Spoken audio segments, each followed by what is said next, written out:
Mesdames et messieurs, imaginez-vous debout à un carrefour avec deux chemins se présentant devant vous.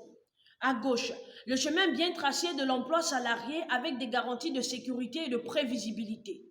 À droite, le chemin moins balisé de l'entrepreneuriat avec ses risques et ses incertitudes. Pour beaucoup, le choix semble être évident. Mieux vaut être un employé avec un salaire régulier et des avantages sociaux.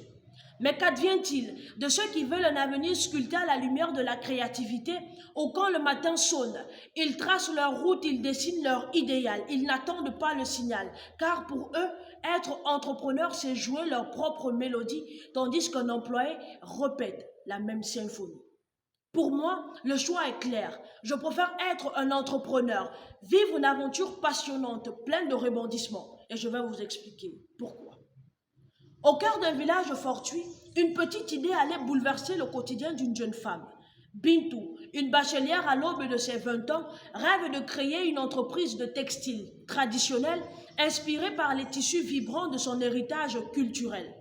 Elle prendra la décision audacieuse de ne pas entrer dans l'université ni de composer les concours de la fonction publique pour se lancer dans cette aventure ambitieuse.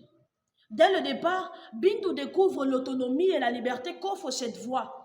Chaque matin, elle se réveille avec la possibilité de façonner l'avenir de son entreprise par sa vision personnelle. Mais l'aventure n'est pas de tout repos. Bintou se rend vite compte qu'entreprendre n'est pas chose facile et qu'investir dans une affaire est bien plus difficile qu'elle ne le pensait. En quête de souffle et de renouveau, parce qu'elle avait vu que cette nouvelle route semblait être coriace mais qu'elle avait peur de perdre la face, une pensée passée l'inspire. Celui qui veut faire le miel doit prendre le risque d'être piqué par les abeilles.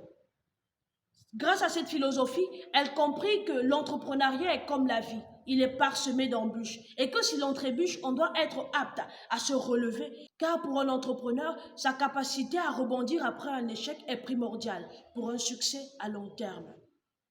Au fil du temps et après avoir essuyé plusieurs échecs, Bintou réalise l'impact réel de son travail. Elle offre des emplois à tous les artisans qui désirent travailler avec elle. Si je vous ai conté cette histoire, c'est pour que vous compreniez que l'entrepreneuriat est la clé qui libère le potentiel d'une communauté et construit les bases d'un avenir prospère, car les entrepreneurs jouent un rôle fondamental dans la croissance d'une nation en générant des emplois, en stimulant l'innovation, mais surtout en répondant aux problèmes des défis locaux. En fin de compte, que deviendrait le monde de l'employabilité si les gens sortent pour aller travailler, mais qu'il n'y ait pas de faiseurs d'emploi? La question reste posée.